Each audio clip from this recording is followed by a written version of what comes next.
All right, guys, so I decided I love SEMA so much that I wanted to stay another day, and fortunately enough for myself, I got Rad Dan here. He said, hey, Tiffany, it's cool, let's do an interview today, so I'm excited about this. You guys know I am not a drifter.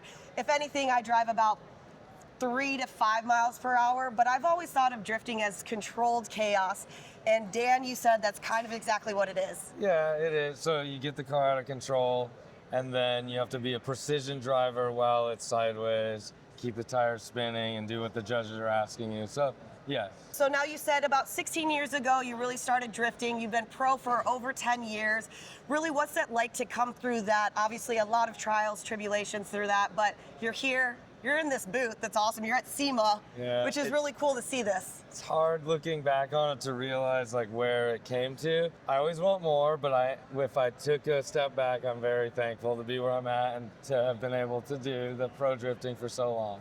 Well, and that's what we look at. It's because it's like, we're here, we plateau, we get a little higher, we plateau, but if you really do take that step back, you realize how far you come. So let's get a rundown on your vehicle. What are we looking at? So it's a Toyota Supra 1995, still has the 2JZ engine that would come factory in a Supra. This is a 3.4 liter stroker engine, makes about 1,050 at the wheel. Try and keep it real pretty, as you can see. Yeah. And yeah, so this was like my dream car growing up. So when I went to pro, I was like, I gotta try and do it in a Supra. So that's why I chose this vehicle. Why was the Supra your dream car? Because we look at it, and then now obviously Toyota came back with another Supra. Very nostalgic to what it used to be and how it is. Yeah. A little bit different. Some people are upset about the new Supra engine, but a little bit, just a little bit, guys. But with that being said, what was it about Supra that made you want that? Okay, if you think about like some people are in like a BMW E36, like that in my head, that was not like a ultra sports car of its time. It's kind of like an in-between. And I was like, I'll start with this, and I like the way it looks from all angles. I will be happy to walk up and get in my race car each time. I don't know, I just stuck with it. I really like it. Well, and I've always heard from other people, and not just race cars, not just builds, but even dailies. It's more of, if you are in it, you get out of your vehicle, you look back at it. Exactly. That is the vehicle that it is. So this is a little advice. Whenever you build a car, you get a car. If you don't get out of your vehicle and look back at it, that was the wrong one. Like when you walk away from the parking space and you look back, dang. Damn! Yeah, that's exactly. I still do that. Okay, good. That means that you built the right vehicle. Well, let's go a little bit inside for those who don't know about drifting. What's really needed for inside of the vehicle? Okay, so if we can get the camera to show in here, well, this has a sequential transmission, so you pull back to go up a gear, you push down to go down a gear.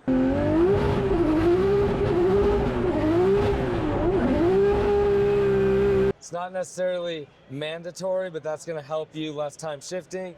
The blue one here is the handbrake, so that's gonna be a second set of rear calipers on the back.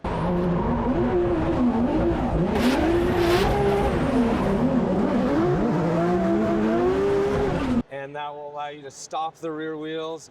And you would do that momentarily, maybe to upset the car into drift, or when you're chasing someone, you need to like slow momentum just briefly. You'll grab that momentarily. It's just like a tool that you'll use. You kind of add angle with that sometimes, or pull the car backwards on the trajectory of like a radius. You can get it deeper into a zone. There's a lot of buttons in there. It's just race car stuff, how to start it and do different things. And a full cage inside, all the way. You need a full cage, you need a fire suppression system, you need like a safety thing on your nitrous for a cutoff because you're trying to prevent like injury, fire, stuff like that. 5-point harness for your seats? Yeah, it's a 6-point, but like same thing. We got all Sparco in here, and then we got nitrous as well. I built a lot of stuff, if you guys are wondering.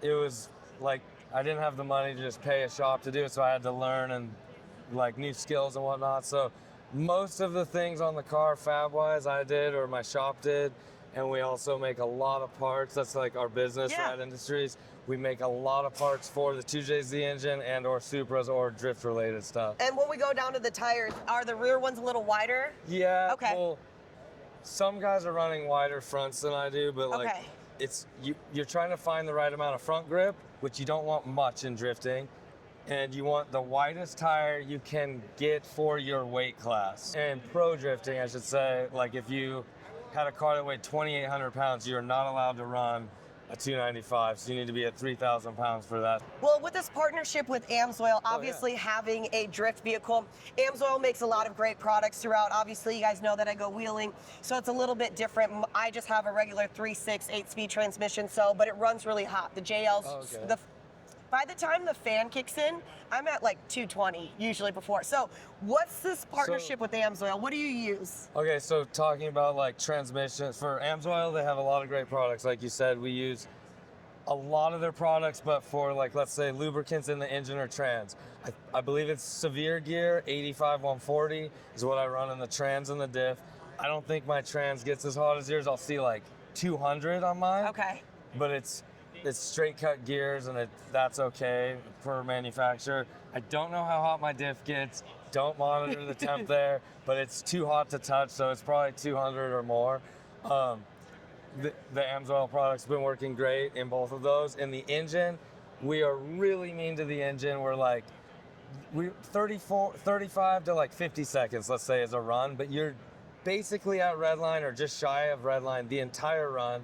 And I've been with AMSOIL for 2 years. We're running the Dominator 1550, great success. And this year we even did, because I wanted to monitor like my bearing wear, so we were every round sending in oil samples because they have that feature like or service at AMSOIL, and it was really cool to track it. I guess for me, because I'm a car person, you would probably like it too. Well, because you always just want to say that you're running like on the top, that you could always do that. And like what's really great about AMSOIL is it is family owned, so they really care about their customer base. You're not just a number, you're a person, and they want to know that. And the coolest thing that I love about it is you have for drift cars, you have for trucks, you have for diesel, you have for snowmobiles, you have for side-by-sides and firearms even, which is kind of cool that it encompasses it all. So I think that's neat.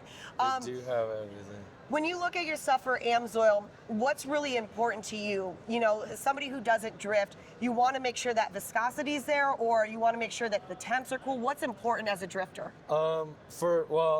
I build my own engine, so I'm really picky on the viscosity, like you said, because like we did our tolerances for the bearings, and like we're gonna want that, like the correct viscosity. I run thicker oil because we are getting it really hot. Yeah. And we're really mean to the engine, and if we can get 1 year out of it, even if it could maybe do another 1 year, we're like, good, you're retired, let's take it apart and see what's what. But this year I was able to do those samples and like track the bearing wear, and it literally looks like, according to like his name's Garrett, like we could go again another. I don't think I can get myself to do that, but like but you could be able to do it. Like, to know that knowledge. Well, I love it. I do want to know where Rad Dan came from before we go. Where did that come from? Rad Dan is a nickname from a mistake I made.